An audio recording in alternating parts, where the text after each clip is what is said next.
Frères et sœurs, chers amis, ce matin, je souhaite profiter de l'occasion pour remercier le Seigneur pour sa fidélité et le remercier de prendre soin de nous quand ça ne va pas. Je dois vous dire que depuis quelque temps, ce n'est pas la grande forme. D'ailleurs, j'ai failli rater le rendez-vous de ce matin, mais Dieu soutient, Dieu fortifie. Et je profite de l'occasion pour remercier les frères et sœurs qui prient, qui nous soutiennent et qui nous encouragent à aller de l'avant. Je veux croire que le message de ce matin sera prêché par la grâce de Dieu et qu'il fera du bien à chacun de nous. Le message de ce matin, c'est une réflexion que j'ai eu l'occasion de présenter ici même lors d'une formation, un dimanche soir. Et c'est vrai qu'après l'avoir présenté, je me suis dit, mais j'aurais aimé que plus de personnes aient l'occasion de l'entendre. Alors j'ai rajouté certains éléments et je prie le Seigneur vraiment que ce message puisse toucher le cœur de chacun de nous en ce matin. Avant de rentrer dans le vif du sujet, je vais vous inviter à incliner la tête, fermer les yeux et prions le Seigneur ensemble. Père Céleste, merci pour ton amour et ta fidélité. Merci pour ta parole qui est la vérité. Une vérité qui peut parfois nous blesser, mais qui assurément nous assure la délivrance. Parle à nos cœurs, délivre-nous, brise les chaînes, Seigneur. Utilise ton serviteur et que nos cœurs soient touchés et que nous soyons plus près de Jésus. C'est la prière que nous te formulons par les seuls mérites de ton Fils bien-aimé et pour la gloire de ton Saint-Nom. Amen. Sans plus tarder, je vous invite à ouvrir vos Bibles avec moi dans le livre de Deutéronome. Nous sommes dans l'Ancien Testament, le chapitre 28. Nous lirons le texte de base qui a été présenté il y a quelques instants. Deutéronome, chapitre 28, le verset 13.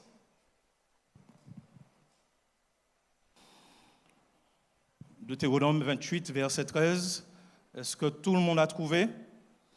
Est-ce que nous sommes ensemble? Nous sommes dans l'Ancien Testament, livre de Deutéronome, chapitre 28, le verset 13. Et voici ce que je lis. L'Éternel fera de toi quoi? On est ensemble? Il fera de toi la tête et non la queue. Tu seras toujours en haut et tu ne seras jamais en bas. Lorsque tu obéiras aux commandements de l'Éternel ton Dieu, que je te prescris aujourd'hui, lorsque tu les observeras et les mettras en pratique. Dieu dit que son peuple sera la tête et non la queue. Ils seront toujours en haut et jamais en bas. À partir du moment, parce que c'est conditionnel, chers amis, à partir du moment où ils font quoi? Où ils respectent et observent les commandements du Seigneur. La tête et non la queue. Je vous pose une question, chers amis. Selon vous, lorsque vous considérez l'histoire d'Israël, selon vous, quelle est la plus grande erreur que ce peuple a commise? Selon vous. Il n'y a pas de bonne ou de mauvaise réponse. J'ai envie de vous entendre là-dessus. Quelle est la plus grande erreur? De demander un roi. Quoi d'autre? Mettre de côté la parole de Dieu. Quoi d'autre? Consulter d'autres dieux, donc des dieux étrangers, de l'idolâtrie. Quoi d'autre? Le fond de tout cela, et ce que vous dites est très juste, et j'apprécie vos réponses, je vous remercie pour cela. Le problème principal, le problème de fond d'Israël, chers amis, c'est qu'ils ont toujours ou souvent voulu faire comme les autres. N'est-ce pas? Dieu avait établi au départ la théocratie, c'est-à-dire que c'est lui qui dirige et au travers d'un prophète, il explique et donne des commandements, des ordonnances que le peuple doit suivre, mais ils disent non, on préfère la monarchie, on préfère qu'il y ait un homme, un roi devant nous qui puisse mener les choses, qui puisse nous faire avancer, qui puisse nous faire conquérir et gagner des batailles. Ils n'ont plus voulu que Dieu dirige, ils ont préféré avoir un roi. Pourquoi? Parce qu'ils ont vu les autres faire exactement la même chose. Nous sommes toujours ensemble? Pas dormi bon matin. Hein? Or, une fois, chers amis, que l'on commence à faire comme l'autre, qu'on l'on commence à imiter, on commence aussi à se fondre dans la masse. Pourtant, Dieu fait de son peuple un peuple saint. C'est-à-dire que par définition, il met son peuple à part, chers amis. En d'autres termes, le peuple de Dieu doit faire la différence. Qu'est-ce qu'il doit faire? Le peuple de Dieu, chers amis, doit faire la différence. Il n'est pas censé faire comme les autres parce qu'il est un peuple saint que Dieu met à part. Dieu permet à son peuple de faire la différence. Chers amis, dois-je rappeler que le mouvement adventiste prend racine dans la prophétie des 2300 soirées matins de Daniel 8, verset 14? Est-ce que je dois nous rappeler ce matin que selon Apocalypse 14, verset 6 et suivant, les adventistes du 7e jour ont été choisis pour faire la différence, pour prêcher un message spécial qu'aucune autre communauté ne prêche, chers amis? Est-ce que je dois rappeler que l'ange décrit dans Apocalypse 14 représente l'Église qui vole au milieu du ciel? C'est-à-dire que cette Église doit être vue, elle doit être entendue. Nous sommes toujours ensemble? Alors, bien évidemment, pour qu'il n'y ait pas de stigmatisation, Dieu a ses enfants partout. Qu'on soit clair dès le départ. Dieu a ses enfants partout. Mais je sais qu'il les appellera, qu'ils reconnaîtront sa voix et qu'ils viendront dans l'Église qui se prépare pour le retour de Jésus. Quoi qu'il en soit, Dieu a choisi cette Église pour prêcher un message particulier qu'aucune autre communauté ne prêche. Le peuple de Dieu, chers amis, comme je l'ai dit, doit faire la différence. Non seulement il doit faire la différence, mais Dieu permet qu'il fasse autre chose aussi, ou il fait de son peuple autre chose. Je voudrais illustrer ça par quelques exemples. Lorsque j'observe un peu la société dans laquelle nous vivons, je réalise que ce qui est proposé de bon et certaines des solutions qui sont apportées pour résoudre des problèmes, lorsque nous lisons la Bible, nous voyons que Dieu nous avait déjà donné la réponse. Nous constatons que Dieu nous avait déjà apporté les solutions. Oui ou non? Je prends un exemple. Selon le Code du travail, et je rappelle que le premier tome est sorti au début des années 1900, donc c'est quelque chose qui remonte à quelques années quand même. Selon le Code du travail, ils disent qu'il est interdit de faire travailler un même salarié plus de 6 jours par semaine. Parce qu'ils expliquent que sur un plan sanitaire, sur la santé, cette personne va bousiller. Et ils disent de ne pas faire ça. Laissez la personne travailler 6 jours, mais il faut qu'il y ait un jour de repos. Chers amis, je n'avais pas besoin du Code du travail pour le savoir. Parce que lorsque je lis la Bible, qui était déjà là bien avant, la Bible me dit que Dieu a créé toutes choses en... Et qu'est-ce qu'il a fait? Il s'est reposé le 7e jour. La Bible disait, chers amis. Nous sommes toujours ensemble? Je me rappelle de ce médecin qui explique qu'il était présent dans un colloque avec beaucoup de spécialistes. Ça se passait en Europe. Et le thème principal, c'était le cancer, qui est une maladie, malheureusement, de ce siècle. Beaucoup de personnes en sont à tête et sont terrassées, malheureusement, par cette maladie. Et ils étaient présents, ils ont invité un grand spécialiste, quelqu'un de renom, de connu, qui a eu l'occasion de faire ses preuves et de donner quelques approches, justement, pour traiter cette maladie. Et lorsqu'on l'a fait approcher devant le pupitre et expliquer à d'autres spécialistes quelle est son approche particulière, la préférée, celle qu'il croit qui est la plus efficace, il répond sans sourciller, je crois que le meilleur remède, c'est l'amour. Il s'attendait à une prescription, il s'attendait à une liste de médicaments. Il dit non, c'est l'amour, parce que lorsque quelqu'un qui est malade se sent aimé, ça crée de la joie et du bonheur dans le cœur de la personne. La Bible disait déjà, chers amis. Et dans la Bible, la parole de Dieu déclare dans Proverbe 17, verset 22, qu'un cœur joyeux. Bible a ça dit, chers amis. Pourquoi aller chercher? Nous avons déjà les réponses dans la parole de Dieu. Nous sommes toujours ensemble. Je me rappelle de cette amie qui était malade. Elle avait quelques problèmes au niveau de la digestion et elle est allée consulter cette nutritionniste non adventiste. Elle est avec sa mère, elle pose des questions pour savoir quelle sera la meilleure approche, le meilleur traitement pour justement gérer ce mal qu'elle a. Et alors que cette dame commence à donner, cette professionnelle commence à partager quelques conseils avec les deux, la maman et la fille, elle réalise que ces conseils sont sages. Elle réalise qu'elle est en train de dire quelque chose de profond qui a du sens. Et elles se disent, on pense qu'on a trouvé la solution ici grâce à cette dame. Et par curiosité, elle pose la question, dites-moi, où est-ce que vous avez pris, on sait que vous avez étudié, mais où est-ce que vous avez pris tous ces conseils? Elle a patienté un instant, elle s'est tournée vers sa bibliothèque, elle a pris un livre d'Ellen White. Amen. Je rappelle qu'Ellen White est une pionnière de l'Église adventiste, chers amis. Quelquefois, nous allons chercher à l'extérieur ce que nous avons déjà dans la maison. Je me rappelle avoir lu ce magazine spécial Science. Et il y avait un article qui avait attiré mon attention et j'avais acheté ce magazine juste pour lire cet article particulièrement. Et ils expliquaient, les scientifiques, que lorsqu'ils observent l'harmonie des planètes qui composent notre galaxie, ils constatent que l'harmonie n'est pas simplement bonne, elle est parfaite. Et ils disent que si les planètes étaient un petit peu vers le soleil, un tout petit peu, nous aurions brûlé. Et si on était un petit peu reculé par rapport au soleil, nous aurons peut-être tout gelé. Nous sommes ensemble? Et ils disent que cette harmonie est tellement parfaite qu'on ne peut pas croire que ceci est le fruit du hasard.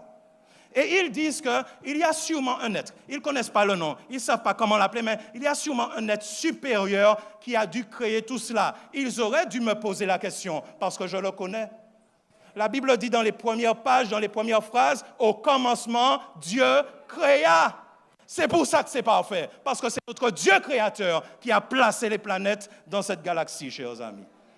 Je termine avec cet exemple. Dans un train, un vieil homme lit un livre de couverture noire.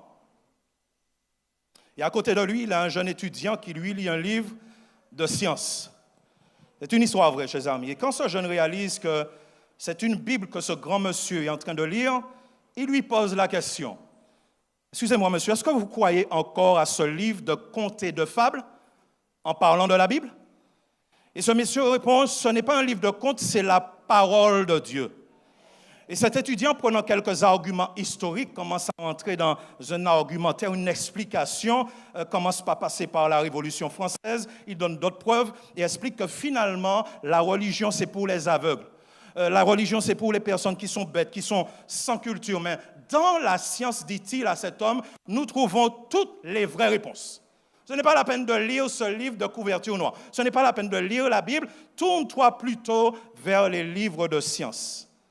Et il commence à dire qu'il y a des scientifiques qui apportent vraiment les réponses dont nous avons besoin. Et l'homme à côté, ce vieil homme, lui demande, mais donne-moi quelques noms, partage avec moi. Quels sont ces scientifiques pour que je puisse lire à mon tour qui, selon eux, disent que la Bible est un livre de contes.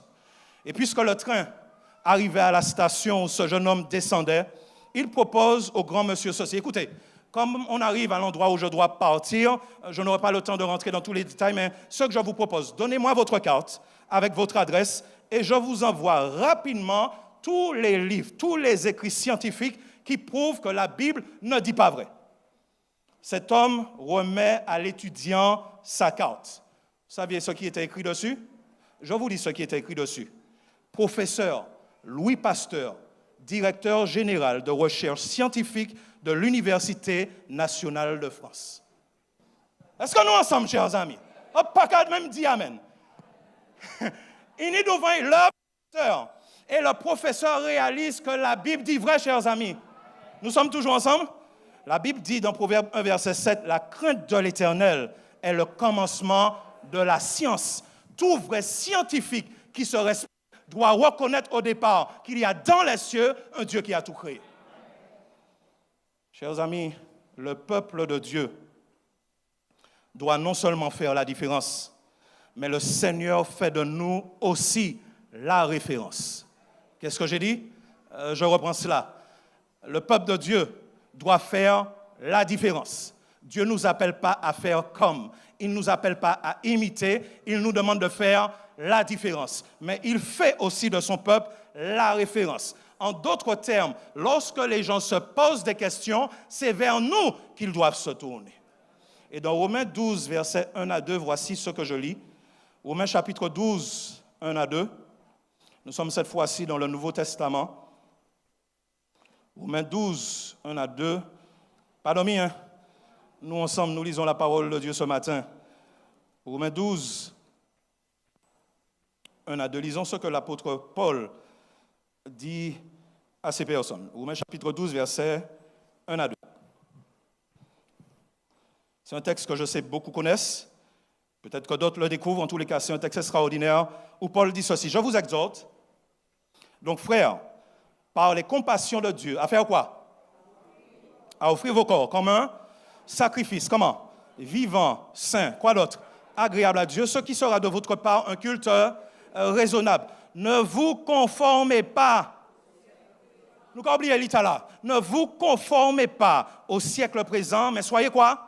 Transformés par le renouvellement de l'intelligence, afin que vous discerniez quelle est la volonté de Dieu, ce qui est bon, agréable et parfait. L'apôtre Paul dit, ne vous conformez pas. En d'autres termes, ne faites pas comme.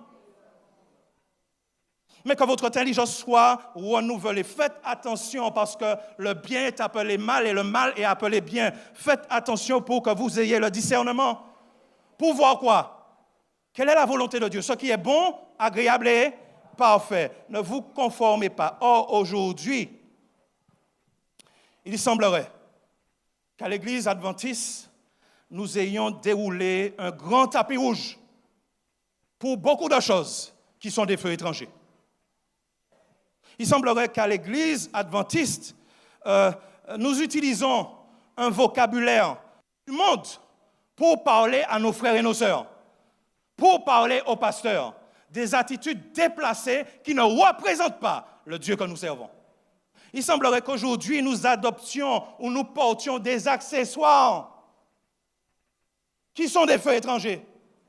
Et lorsque la chose est présentée, nous trouvons toutes sortes de raisons. L'amour de Dieu. Dieu regarde à notre cœur et pas à notre apparence. Ah bon? Sauf que la personne en face, qu'est-ce qu'elle regarde? Vous voyez le cœur des gens? Elle voit votre apparence. Pourquoi? Parce que Dieu sait que le témoignage, chers amis, dit quelque chose de nous.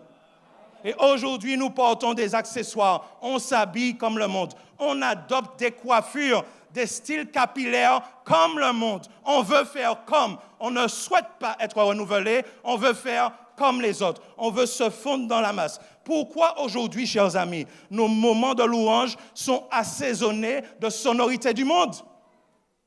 Pourquoi lorsque nous avons un moment de louange, on a plus l'impression d'être au piano-bar plutôt que dans un moment où nous célébrons le nom du Seigneur? Pourquoi il y a du reggae? Pourquoi il y a de la dancehall dans les transitions musicales? Chers amis, il est temps que ça arrête. Parce que ça, c'est faire comme les autres. Nous sommes le peuple de Dieu. On est appelé à faire la différence. Il faut nous arrêter, ça. Soit nous sommes adventistes, soit nous pas adventistes.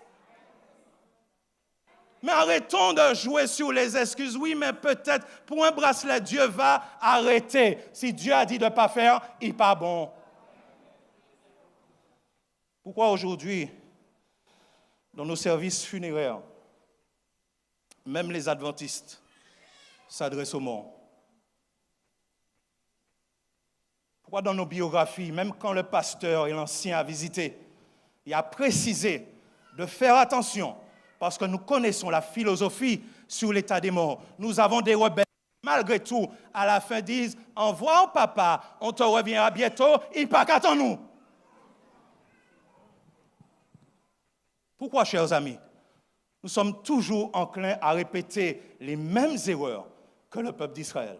Or, la Bible nous a été donnée pour nous servir d'exemple et de témoignage, pour que nous puissions faire mieux, chers amis. Voici ce à quoi Dieu nous appelle. Nous sommes dans Matthieu. Matthieu 5, 13 à 16.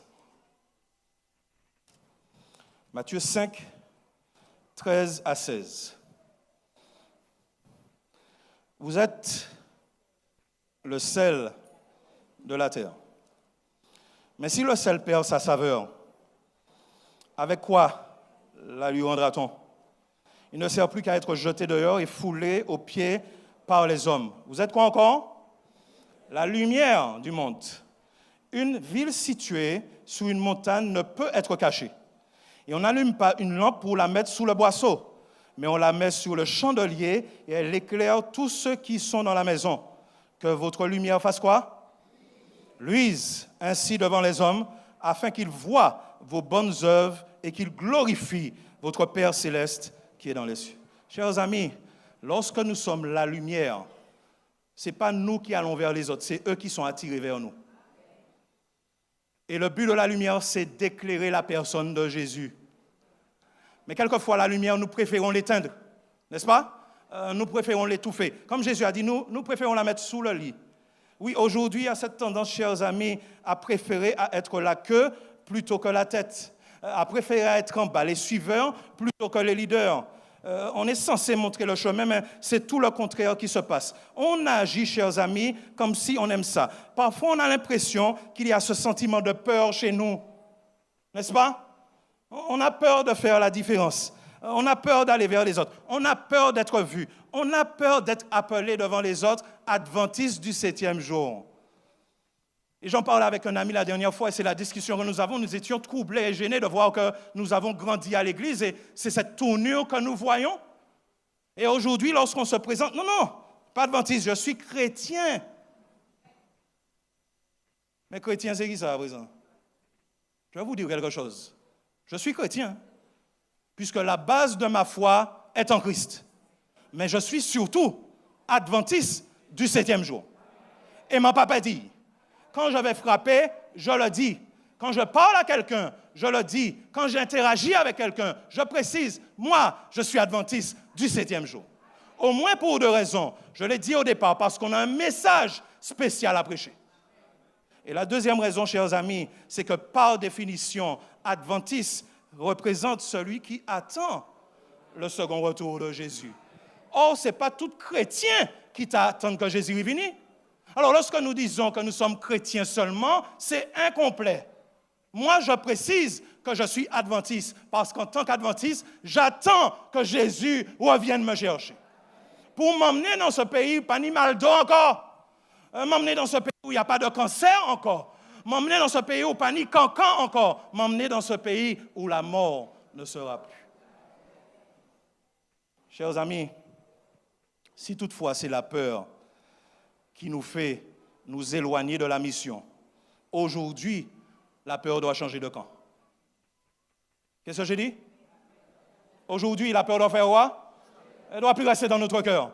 Il ne faut plus qu'elle soit dans nos foyers. Il ne faut plus qu'elle soit à l'église. La peur doit changer de camp. Et je me rappelle, pour terminer, de l'histoire de David et de Goliath. Vous connaissez cette histoire? Les enfants la connaissent. Et David n'a pas été appelé au départ pour se battre contre Goliath, n'est-ce pas? Tous les frères ont été sélectionnés, pas David, parce que c'était qu'un simple berger. Le plus jeune, un petit visage, tout gentil, tout mignon, un petit blond, aux yeux bleus. Il prend soin des brebis. Et il n'a pas été appelé. Et pendant plusieurs jours, il y a un soldat originaire de Gath, un nommé Goliath, un incirconcis, qui ose insulter le nom de l'Éternel. Et pendant plusieurs jours, il insulte le nom du Dieu Tout-Puissant. Et lorsqu'on fait David venir pour amener des vivres pour ses frères, pour bailler un morceau de pain pour manger, petit brin de l'eau pour boire, quand il arrive, il entend cet incirconcis insulter le nom de l'Éternel. Mais chose plus grave, lorsqu'il regarde vers son peuple, il voit que yo paix. Regardez yo. Ils servent le Dieu Tout-Puissant, mais yo paix. Parce qu'un seul homme, parce qu'il est grand, parce qu'il est costaud, tout ça bagaille bon Dieu ça fait pas nous. Et ils ont oublié ça et personne ne parlait aller. Et j'imagine là, t'as qu'à pousser ta pour dire allez, non, pas moi, allez plutôt. Pendant 40 jours comme ça, personne ne parlait aller. Eh bien, David ira. Et il ira devant lui. Et cet homme de Gath, Goliath, va se sentir insulté. Il va dire, est-ce qu'on le prend pour un chien? Pour un, voyez quoi, un adolescent, un enfant devant lui. Et qu'est-ce que David lui dit? Toi, tu viens. Ah, parole table. Toi, tu viens avec la lance. Tu viens avec les muscles. Tu viens avec la taille imposante. Tu viens avec la grosse voix intimidante. Tu viens avec le casque. Tu viens avec la cuirasse. Tu viens avec le bouclier. Mais moi, je viens au nom de l'Éternel des armées. Et si vous ne savez, je dis qu'ils savent. Ce Dieu-là n'a jamais perdu de combat. Chers amis, la peur doit changer de camp. Arrêtons d'avoir peur de qui nous sommes. Nous sommes adventistes du 7e jour. Nous devons faire la différence et nous sommes, chers amis, parce que nous sommes forts, pas par rapport à qui nous sommes, mais grâce à celui qui marche avec nous. Chers amis, que l'Éternel vous bénisse, qu'il vous garde, que nous n'ayons pas peur de notre identité, que nous ne soyons pas conformés à ce siècle présent qui est un siècle pourri, mais que nous puissions alimenter nos pensées, nos paroles, nos actions grâce à la parole de Dieu. Et que les gens voient chez les adventistes du 7e jour une grande différence. Et qu'ils aient envie de venir parce que nous nous préparons pour le second retour de Jésus. Ce matin, je voudrais profiter de l'occasion